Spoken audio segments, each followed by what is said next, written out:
नमस्कार, good morning, स्वागत है आपका। आप देख रहे हैं फिट इंडिया का सुपर हिट बुलेटिन। मैं हूं आपके साथ श्वेता श्रीवास्तव। गुड मॉर्निंग, नमस्कार आप सबके साथ में मैं हूं साक्षी मिश्रा। तो शुरू हो गया आपका फेवरेट मॉर्निंग शो। हम दोनों एक बार फिर से देश दुनिया की तमाम बड़ी खबरें आपके लिए लेकर हाजिर हैं। तो हर खबर, हर अपडेट के साथ में जानने के लिए आप बने रहिए हमारे साथ।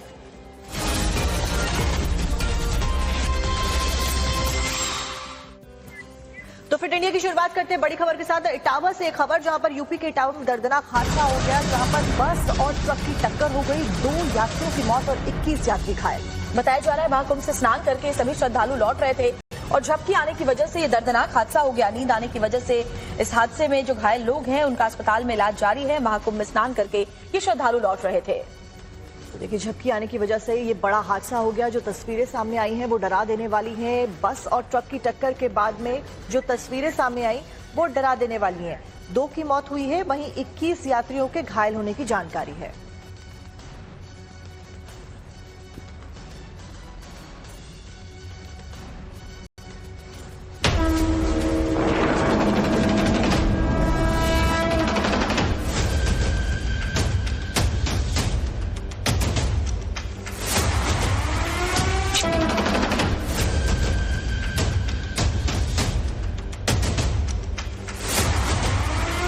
प्रयागराज शहर इस वक्त पूरी तरीके से ट्रैफिक जाम से ग्रस्त है।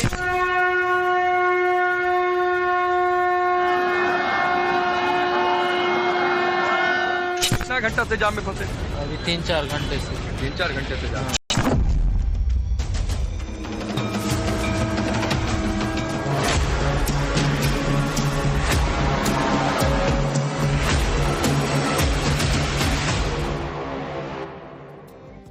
और इसके अलावा खबर ये भी कि महाकुंभ में जबरदस्त जन सैलाब उमड़ पड़ा है। जबरदस्त ट्रैफिक जाम इस वक्त पूरे जो कुंभ क्षेत्र है वहां पर देखने को मिल रहा है। एक तरफ जहां 3 बड़े और महत्वपूर्ण स्नान कुंभ में संपन्न हो चुके हैं, वहीं माघी पूर्णिमा से पहले बड़ी तादाद में जो श्रद्धालु हैं वो स्नान करने के लिए प्रयागराज में पहुंच रहे हैं।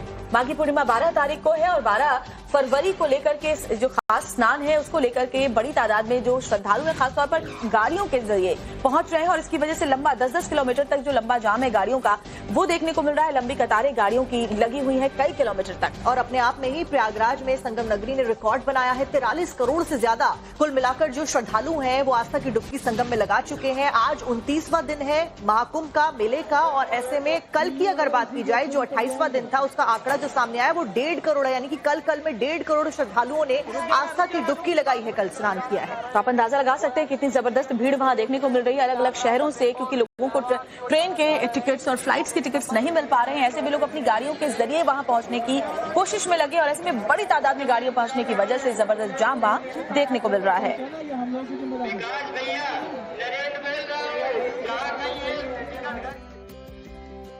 दरअसल बसंत पंचमी स्नान के बाद में प्रयागराज में फिलहाल भारी संख्या में जो श्रद्धालु हैं वो पहुंच रहे हैं और उनको मैनेज करने के लिए व्यवस्थाएं भी की गई। ऐसे में कुछ तस्वीरें भी सामने आई हैं निकलकर। संगम तट की जो ड्रोन तस्वीरें सामने आई है वो आप देखेंगे, बहुत ही अद्भुत तस्वीरें दिखाई दे रही है जहां श्रद्धालुओं का सैलाब आपको नजर आएगा। तस्वीरें देर रात की हैं, जरा देखिए कितनी भीड़ यहाँ दिखाई दे रही है। देखिए, आप देख सकते हैं कि हर तरफ लोगों की भीड़ दिखाई दे रही है। भक्तों का तांता लगा हुआ नजर आ रहा है। देश दुनिया के कोने कोने से श्रद्धालु पहुंच रहे हैं। महाकुंभ में पावन स्नान के लिए सभी लोग पहुंच रहे हैं। एक तरफ जहां ट्रैफिक की तस्वीरें सामने आई, वहीं दूसरी तरफ स्नान करते हुए लोगों की तस्वीरें भी सामने आई जो कि संगम तट पर मौजूद हैं और उनके द्वारा स्नान किया जा रहा है। तो ड्रोन तस्वीरें एरियल व्यू में आप देख पाएंगे कितनी भीड़ आपको यहाँ दिखाई दे रही है। 3 महत्वपूर्ण अमृत स्नान पूरे हो चुके हैं, 2 स्नान अभी बाकी हैं, जिसमें एक माघी पूर्णिमा और दूसरा महाशिवरात्रि का स्नान है 26 तारीख को। लेकिन 2 तस्वीरों के जरिए आप समझ पाएंगे कितनी भीड़ अभी इस वक्त प्रयागराज में संगम नगरी में नजर आ रही है। इन तस्वीरों को देखकर ऐसा लगता है कि मानो भक्तों का सैलाब उमड़ गया हो। जिधर नजर डालो उधर आपको सिर्फ लोग ही लोग नजर आ रहे होंगे। तस्वीर में ड्रोन कैमरों से ली गई ये तस्वीरें देखिए। महाकुंभ में संगम तट पर माघी पूर्णिमा को लेकर तैयारियां जोरों पर है। अगला पर्व स्नान माघी पूर्णिमा पर होगा। इस दिन बहुत ज्यादा भीड़ होगी। माघी पूर्णिमा पर संगम स्नान का बड़ा महत्व है और इसी वजह से लोग पहुंच रहे हैं।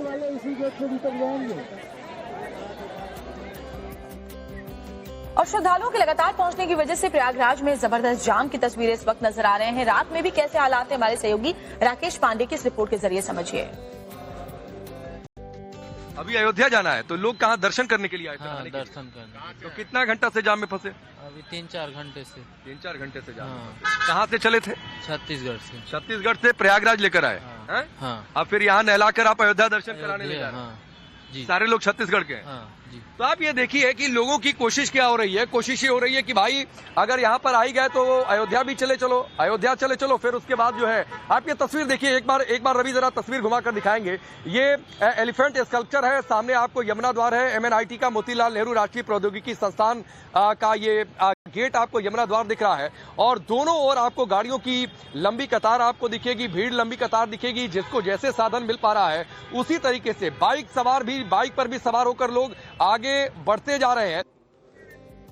एक तरफ जहां प्रयागराज से संगम नगरी से तस्वीरें हमने आपको दिखाई, उस सबके बीच में जो श्रद्धालु हैं वो बड़ी तादाद में पहुंच रहे हैं। ऐसे में सड़कें कई किलोमीटर पहले से सड़कों पर बड़ी तादाद में जो ट्रैफिक जैम है वो देखने को मिल रहा है। वो तस्वीरें भी सामने आई हैं। 10 से 15 किलोमीटर की दूरी तय कर ली है गाड़ियों ने। आप समझिए इतनी देर तक लंबी कतारें गाड़ियों की नजर आ रही हैं। कई किलोमीटर तक लंबा जाम यहाँ लगा हुआ है और हालात ये है कि सड़कों पर लोग गाड़ियां छोड़कर अब पैदल ही संगम की तरफ बढ़ते हुए नजर आ रहे हैं। तो एक तरफ जहां प्रशासन व्यवस्थाएं करने में लगा हुआ है, क्राउड मैनेजमेंट किया जा रहा है, तमाम जो व्यवस्थाएं हैं, सुविधाएं हैं, सुख सुविधाएं वो दी जा रही हैं, लेकिन उसके बावजूद जो तस्वीरें सामने आई हैं वो डरा देने वाली हैं। ऐसे में एक तरफ जहां कुछ जो पुलिसकर्मी थे उनको ये भी कहते हुए सुना गया कई किलोमीटर पहले कि आप लौट जाएं क्योंकि कई जगह पर गाड़ियों को रोका गया, ऐसे में लंबा जाम लग रहा है। तो व्यवस्था अलग अलग तरीके से की जा रही है। दरअसल लोग कई जगहों पर परेशान होने के बाद अपनी गाड़ियों को वहीं पार्क करके सड़क के किनारे खड़ी करके चले गए हैं और वो संगम स्नान करने चले गए, जिसकी वजह से जो ट्रैफिक है वो और भी ज्यादा बढ़ गया है।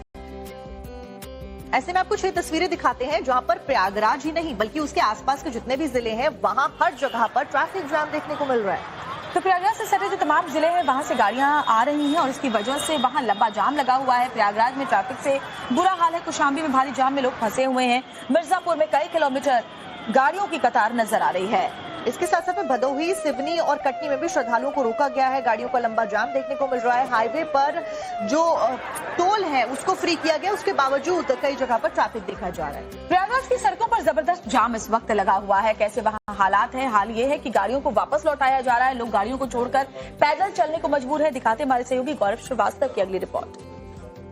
प्रयागराज शहर इस वक्त पूरी तरीके से ट्रैफिक जाम से ग्रस्त है। यही नहीं, प्रयागराज शहर के बाहर भी आने वाले तमाम रास्तों पर घंटों का ट्रैफिक जैम देखने को मिल रहा है। इस वक्त हम जिस जगह पर मौजूद हैं, आप देखिए, ये दरअसल संगम की ओर जाने वाला रास्ता है और यहाँ पर आपको हर जगह ट्रैफिक दिखाई देगा।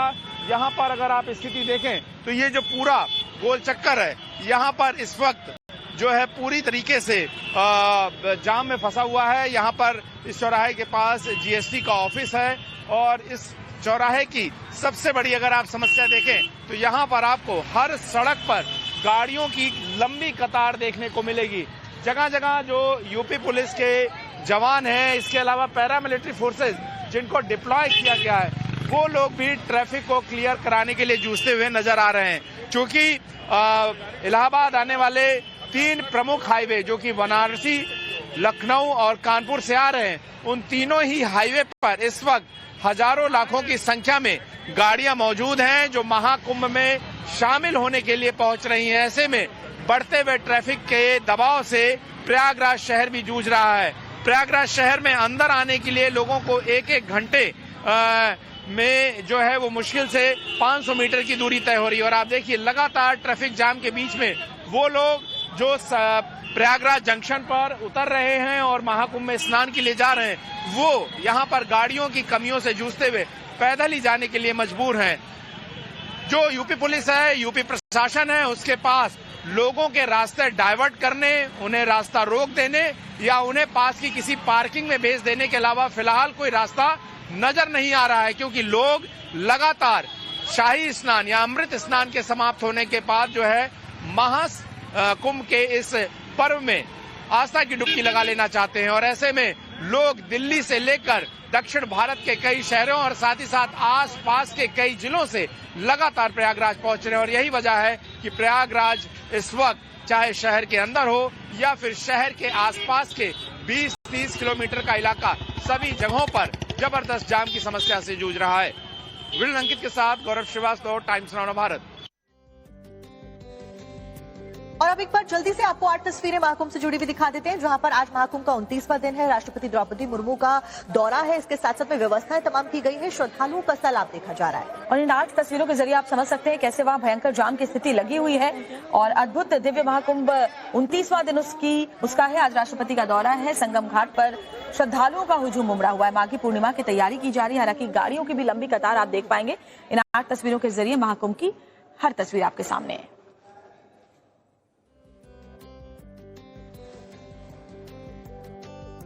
खबर आपको बता रहे हैं प्रयागराज से, जहां महाकुंभ में किन्नर जगत गुरु हिमांगी सखी पर हमला हुआ है।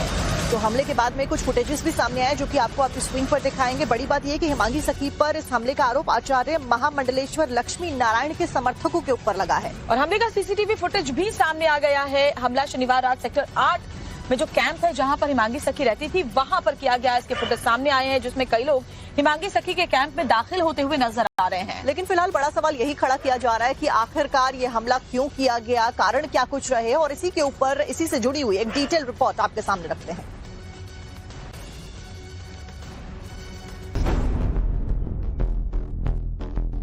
हिमांगी सखी पर हमले के मामले में सामने आया सीसीटीवी आपको सबसे पहले दिखाते हैं, जहां 1, 2, 3, 4, 5, 6, 7, 8, 9, 10, 11 यानी एक एक करके 11 गाड़ियों का काफिला महाकुंभ मेला क्षेत्र के सेक्टर 8 के कैंप के बाहर रुकता नजर आता है। इन 11 गाड़ियों में सवार लोग तेजी से बाहर निकलकर कैंप में दाखिल होने लगते हैं। सही गिनती तो नहीं की जा सकती, लेकिन हिमांगी सखी के मुताबिक किन्नर अखाड़े की गुरु लक्ष्मी नारायण त्रिपाठी के 50 से 60 समर्थक उनके कैंप में दाखिल हुए और उन पर हमला किया।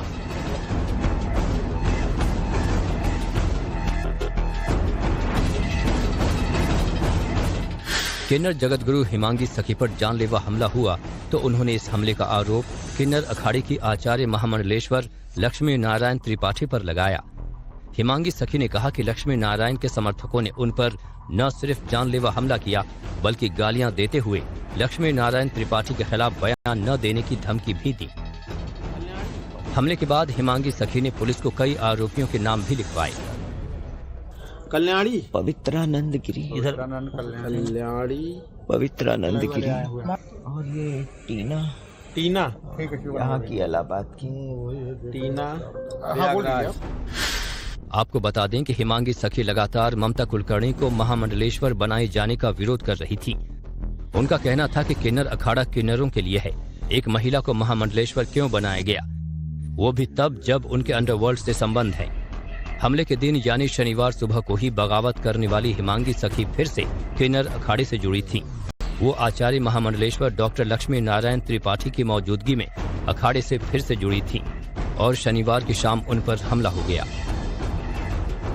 हालांकि असल में ये हमला किसने कराया और क्या है पूरा माजरा, ये तो पुलिस इन्वेस्टिगेशन पूरी होने पर ही साफ हो सकेगा। साध्वी बनने के बाद में ममता कुलकर्णी कहाँ है, इस सवाल को लगातार पूछा जा रहा था। लेकिन ऐसे में टाइम्स नाउ भारत को पता चल गया है कि ममता कुलकर्णी कहाँ है। पहले ही कहा जा रहा था कि वो किन्नर अखाड़े में भी नहीं है, साथ साथ में दावा ये भी किया जा रहा है कि वो उस होटल में भी नहीं है जहां पर वो साध्वी बनने से पहले बॉम्बे में रुकी हुई थी। सवाल ये भी है कि वो कहां चली गई। अगर आप भी इस सवाल का जवाब जानना चाहते हैं तो आपको बताएं कि एक वीडियो सामने आया है जिसमें ममता कुलकर्णी पूजा करती हुई नजर आ रही हैं, लेकिन ये वीडियो कहां का है ये अभी तक पता नहीं चल पाया है। इस सस्पेंस पर किन्नर अखाड़े ने भी चुप्पी साध रखी है। ममता कुलकर्णी पर एक बहुत बड़ा खुलासा आपको अगली रिपोर्ट में दिखा देते हैं। संन्यास, आंसू और महामंडलेश्वर की पदवी, ये सब 15 दिन पुरानी बात है। उसके बाद से ममता कुलकर्णी कहाँ है, क्या कर रही हैं, किस तरह की जिंदगी जी रही हैं, ये किसी को नहीं मालूम। सवाल है कि साध्वी बनकर ममता कुलकर्णी कहाँ गई। महामंडलेश्वर बनने के बाद न तो महाकुंभ में नजर आई और न ही किन्नर अखाड़े में उनकी मौजूदगी दिखी। मेरे हाथ में 25 फिल्में थी, मैंने 40-50 फिल्में की, मैंने 200-300 कॉन्सर्ट्स किए। ये सबको मैंने छोड़ के, मैं कोई बुरी स्थिति में नहीं थी या मैं को बहुत दुख में नहीं थी कि मैंने संन्यास को या मैंने आध्यात्मिक जीवन का सफर तय किया। ममता कुलकर्णी जब कैमरे के सामने श्री अमाई ममता नंदगिरी बनी तो सुर्खियों में रही और अब उनका नॉट रीचेबल होना भी सवालों के घेरे में है। प्रयागराज महाकुंभ से पहले ममता कुलकर्णी केन्या रहती थी। दुबई में भी उनका ठिकाना था। कहते हैं कि वो 2 बेडरूम वाले फ्लैट में रहती थी। उससे पहले मुंबई में कई सालों तक रही। ऐसे में माना जा रहा है कि वो इंडिया में कहीं हो सकती हैं, लेकिन कहां, ये सीक्रेट है। हालांकि इतना तय है कि उन्होंने विदेश की फ्लाइट नहीं पकड़ी है। 90 के दशक में जब दूसरी हीरोइनों की फीस 1 लाख रुपए हुआ करती थी, तब ममता कुलकर्णी 15 गुना ज्यादा रकम चार्ज करती थी, यानी एक फिल्म के 15 लाख। तब उनके पास ढेरों प्रोजेक्ट थे, 2 गाड़ियां थी, 2 नौकर थे, 3 फ्लैट्स थे और 10 मेंबर का स्टाफ था। ममता कुलकर्णी के मुंबई में 3 फ्लैट बताए जाते हैं, 2 अंधेरी और 1 वर्सोवा में। इन तीनों ही फ्लैट्स को ईडी ने कई सालों पहले सीज कर रखा है। अनुमान के मुताबिक इनकी कीमत 25 करोड़ रुपए से ज्यादा है। हालांकि कंडीशन बद से बदतर। एक रिपोर्ट के मुताबिक ममता कुलकर्णी की मौजूदा संपत्ति 85 करोड़ के आसपास है। विदेश में कितनी जमीन, कितना पैसा, इसका आंकड़ा देने से ममता कुलकर्णी ने परहेज किया। कहने वाले तो ये भी कहते हैं कि जो हीरोइन इंडिया से फरार होने के बाद लेविश लाइफ जिए और जब इंडिया वापस लौटे तो आलीशान होटल में रुके, भला उसके पास पैसों की कमी कैसे हो सकती है। ममता कुलकर्णी को जिस अखाड़े का महामंडलेश्वर बनाया गया, माना जा रहा है कि वो महाकुंभ के आखिरी दिन यानी 26 फरवरी तक वहीं रुकेगा, जबकि कई अखाड़े ऐसे हैं जो या तो प्रस्थान कर चुके हैं या फिर किन्नर अखाड़े से पहले महाकुंभ से चले जाएंगे। ऐसे में सवाल ये भी पूछा जा रहा है कि ममता कुलकर्णी महज कुछ घंटे तक ही महाकुंभ में क्यों रुकी। अगर वाकई उन्होंने संन्यास लिया और कई सालों से साध्वी बनने का सोच रही थी, तो फिर संगम किनारे क्यों वक्त नहीं बिताया। नियम ये कहता है कि महामंडलेश्वर बनने के बाद नागा सन्यासी चांदी के सिंहासन पर बैठने को अधिकार हो जाता है। इसी सिंहासन पर बिठाकर महामंडलेश्वर की छत्र चवर के साथ सवारी निकाली जाती है। महामंडलेश्वर का जो खर्चा होता है वो अखाड़ा उठाता है। हालांकि धार्मिक और सामाजिक कार्यों से जुड़े काम होते हैं। इस दौरान सांसारिक भोग विलास और पारिवारिक हितों से दूर रहना पड़ता है। यूं तो ममता कुलकर्णी वैराग्य जीवन में कई दिनों से होने का दावा कर रही हैं, लेकिन महामंडलेश्वर बनने के बाद किस तरह की जिंदगी जी रही हैं, इससे पर्दा नहीं उठा। मेरा 23 साल तो जीवन का ऐसा ही गया। ध्यान, तप, फास्टिंग में मैंने उग्र तपस्या की। काफी महीने मैंने अन्न त्याग किया, सिर्फ जल पे मैंने ध्यान किया और एकदम अपने आप को एकदम कठोर तपस्या में मैंने डाला। तो मैंने कहा इसका पूर्ण अवधि स्वरूप क्या हो सकता है। महामंडलेश्वर जैसे एक हम लोग बोलते हैं एक ओलंपिक्स में एक जैसे एक स्पोर्ट्समैन है, 4-4 साल मेहनत करता है अपने रनिंग पे या किसी स्पोर्ट्स पे बहुत मेहनत करता है, फिर अल्टीमेटली उसको गोल्ड मेडल मिलता है। तो मेरे लिए महामंडलेश्वर एक गोल्ड मेडल था। ममता कुलकर्णी प्रयागराज से पहले उज्जैन भी जा चुकी हैं। अयोध्या में भी उन्होंने राम मंदिर जाने का दावा किया था। वो कुछ दिन पहले नोएडा में भी थी, लेकिन अब क्या गुमनाम तरीके से जिंदगी जी रही हैं, ये बड़ा सवाल है। जवाब ममता कुलकर्णी को ही देना है और ये कैमरे पर सामने आने के बाद ही मिलेगा। प्रयागराज से गौरव श्रीवास्तव और मुंबई से अतुल सिंह के साथ bureau report, times now Navbharat.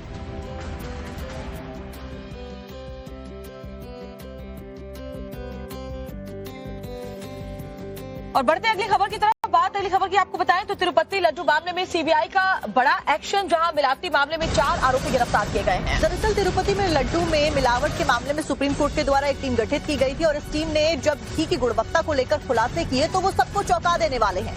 मिलावटी मामले में 4 आरोपी गिरफ्तार किए गए। तिरुपति कोर्ट में इनकी पेशी हुई है और सनसनीखेज खुलासे जो सीबीआई अधिकारियों ने किए हैं वो आपको चौंका कर रख देंगे। देखिए रिपोर्ट।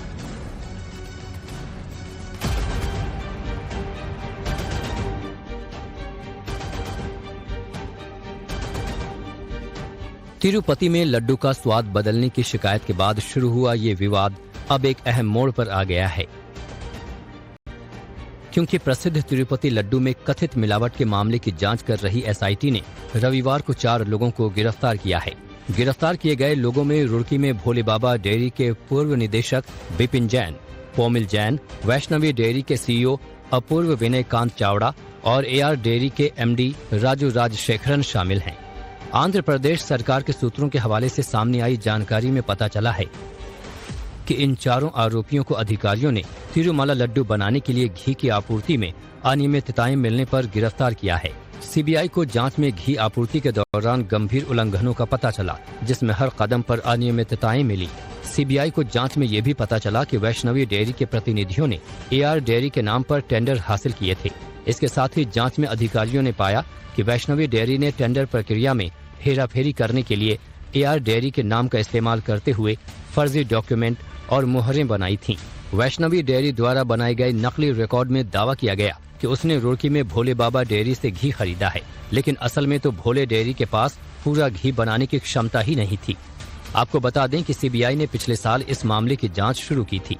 दरअसल इस पूरे विवाद की शुरुआत तब हुई थी जब आंध्र प्रदेश के मुख्यमंत्री चंद्रबाबू नायडू ने पिछली सरकार और मुख्यमंत्री जगन मोहन रेड्डी पर लड्डू में मिलावट का आरोप लगाया था।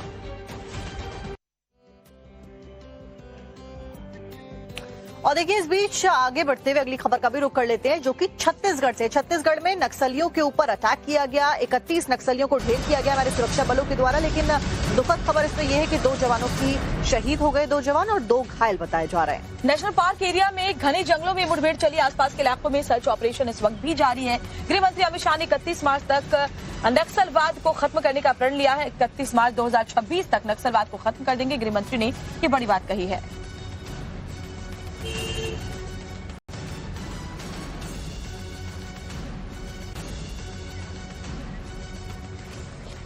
तो देखिए, तस्वीरें लगातार हम आपको दिखा रहे हैं। ये छत्तीसगढ़ से ये तस्वीरें हैं जहां पर सुरक्षा बलों ने जितने भी नक्सली थे 31 नक्सलियों को ढेर किया है, जिसमें 11 महिलाएं शामिल है। बड़ी बात यह है कि नक्सलियों से बड़ी मात्रा में AK-47 rifle, SLR, INS rifle और 303 राइफल रॉकेट लॉन्चर बरामद किए गए हैं।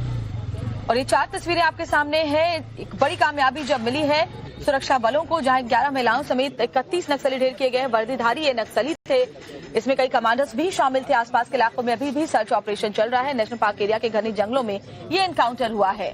भारी मात्रा में विस्फोटक और यहां तक कि रॉकेट लॉन्चर भी इन नक्सलियों से सुरक्षा बलों के द्वारा बरामद किया गया है।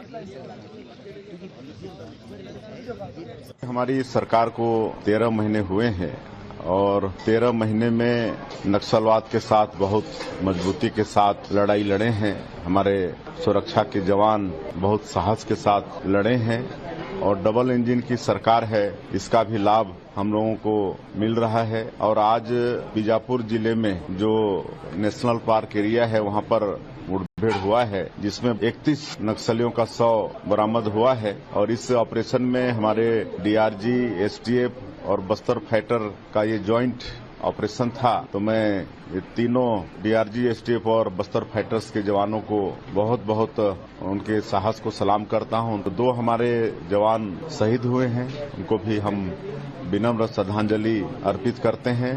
भगवान से प्रार्थना है कि उनकी मृतात्मा को, उनकी आत्मा को भगवान अपने चरणों में स्थान दें। और भारत में आज से एशिया के सबसे बड़े एयर शो का आगाज होने वाला है, जिसकी वजह से आने वाले कई दिनों तक बेंगलुरु का आसमान दुनिया के सबसे शानदार फाइटर जेट्स की गूंज से गरजता रहेगा। बड़ी बात यह है कि इस एयर शो में न केवल भारतीय वायुसेना अपना परचम लहराती हुई नजर आएगी, बल्कि साथ साथ में रशिया और अमेरिका की वायुसेना भी अपना दमखम दिखाती हुई देखी जाने वाली है। देखिए हमारी खास रिपोर्ट बेंगलुरु से।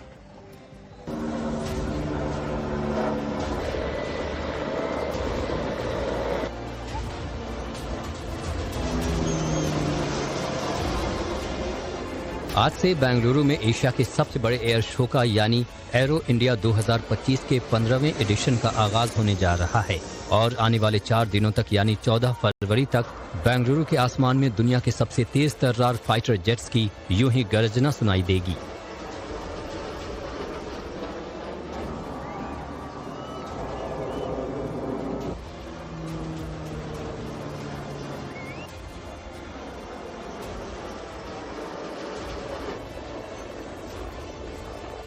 इस एयर शो में दुनिया के 2 सबसे बेहतरीन लड़ाकू विमान भी शामिल होने वाले हैं, यानी अमेरिका और रूस के टकराव के बीच अमेरिकी F-35 और रूसी Su-57 एक साथ बेंगलुरु के आसमान में बहुत जल्द गरजते हुए नजर आने वाले हैं, जिसे देखने के लिए लोगों में बेहद उत्साह है। बहुत एक्साइटिंग है और बहुत ऐसे it's very like grateful to watch all this. बहुत अच्छा लग रहा है। कैसा लग रहा है? बहुत ज्यादा एक्साइटिंग है। This is first time I have seen this, so it is really a good experience. कैसा एक्सपीरियंस लग रहा है आपको? बहुत बढ़िया, very nice and good to see so many different types of aircraft. रविवार को हुई एयर शो की फुल ड्रेस रिहर्सल में भारत के हल्के लड़ाकू विमान LCA तेजस ने हैरत अंगेज हवाई करतब दिखाए, जिसे देखकर नीचे मौजूद लोग मंत्रमुग्ध हो गए। तो वहीं सुखोई 30 ने भी बेंगलुरु के आसमान में अपना दमखम दिखाया। लेकिन आज सभी की निगाहें राफेल पर टिकी हैं, क्योंकि आसमान में राफेल की गर्जना देखने के लिए लोग बेसब्री से इंतजार कर रहे हैं।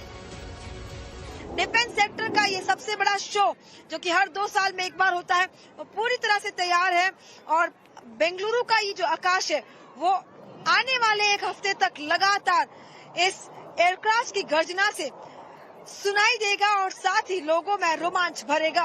वीडियो जर्नलिस्ट टॉमसन जेकब के साथ पिंकी राज पुरोहित, टाइम्स नाउ नव भारत, बेंगलुरु। और एक बड़ी खबर आपको बताते हैं, प्रधानमंत्री नरेंद्र मोदी आज परीक्षा पर चर्चा करने वाले हैं। सुबह 11 बजे छात्रों का मार्गदर्शन प्रधानमंत्री करेंगे। और इस बार होने वाली परीक्षा पर चर्चा कई मायनों में खास है, क्योंकि प्रधानमंत्री नरेंद्र मोदी के साथ साथ में जो अलग अलग क्षेत्र से जुड़े हुए एक्सपर्ट्स हैं वो भी मौजूद रहने वाले हैं। और खास करके दीपिका पादुकोण, विक्रांत मैसी भी मार्गदर्शन करते हुए स्टूडेंट्स का नजर आने वाले हैं आज। इसके अलावा MC मैरी कॉम भी होंगी। एक बार फिर PM मोदी एक स्पेशल क्लास लेने वाले हैं जो स्टूडेंट्स हैं उनकी, और उन्हें वो मार्गदर्शन करेंगे। परीक्षा का तनाव ना लें, सक्सेस मंत्र देंगे। इस साल परीक्षा पे चर्चा एक नए अंदाज में होने वाली है। तो गुरु मंत्र देते हुए, टिप्स देते हुए स्टूडेंट्स को नजर आने वाले हैं PM नरेंद्र मोदी। 5 करोड़ की भागीदारी बताई जा रही है, जिसमें पेरेंट्स, टीचर्स और स्टूडेंट्स मिलजुल कर रहने वाले हैं। इसी से जुड़ी हुई एक डिटेल रिपोर्ट आपको दिखाते हैं। इस बार एक खुली सी जगह में जिसका नाम सुंदर नर्सरी है, वहाँ पर ये प्रोग्राम है। नमस्कार। मकर संक्रांति में क्या खाते हैं? तिल गुड़। तो एक ही लेना ऐसा नियम नहीं है, ज्यादा पसंद हो ज्यादा खा सकते हैं। आप कहाँ से हैं? पंजाब से हूँ। केरला से आई हूँ। त्रिपुरा। गया जी, बिहार से आए हैं। तो मुझे याद है मेरे टीचर मेरे हैंड राइटिंग ठीक हो इसके लिए वो बेचारे इतनी मेहनत करते थे। हैंड राइटिंग उनके थे, उनसे भी अच्छे हो गए, उनके लिए मेरे नहीं हुए। बिल्कुल फ्रेंड की तरह बात कर रहे थे, हमें लग ही नहीं रहा था कि इंडिया के प्राइम मिनिस्टर यहाँ हैं। मतलब घर में दादागिरी मत करना, तो हमारी डायरेक्ट पहचान है। मेरे को तो आज का ऐसा लग रहा है मैं सपना देख रही हूँ। पहले पोएम बनानी पड़ी, याद होगा तो मैं बोल रही। ठीक है, जितना याद रहे, अभी बिल्कुल याद नहीं रहता है। मैथमेटिक, अरे तू समझता क्या है? आ जा मेरे साथ मुकाबला कर ले। बैट्समैन प्रेशर की परवाह नहीं करता, उसका पूरा ध्यान उस बॉल पे होता है। We would do a clapping, but with a twist, the flower clapping. और किसी के मन में आता है लीडरशिप का भाव? कैसे बताऊं? कैसे बताओ? जैसे बता रहे बता दो। दिल की बात बोलने के लिए मैं यहाँ चला आया। मैं मन की बात करता हूँ, आप दिल की बात करें। सवालों भरे तेरे मन में एक शाही शायद जवाब लिख रही है, फिर क्यों तू आसमान देखता है? ऐसा क्या है इन सितारों में, ऐसा क्या है तेरे मन में? बहुत अच्छे से उन्होंने हमें समझाया कि कैसे एग्जाम का स्ट्रेस नहीं लेना है हम लोग को। मेडिटेशन करना है। Yes sir. स्पेशली जब उन्होंने कहा कि जो फाउंटेन था उसको ऑब्जर्व करो और आपके दिमाग में क्या चल रहा है उसको भी ऑब्जर्व करो। जाकर के आप परिवार में करवाओगे तो क्या कहेंगे? पागल होकर क्या है? We are very excited for very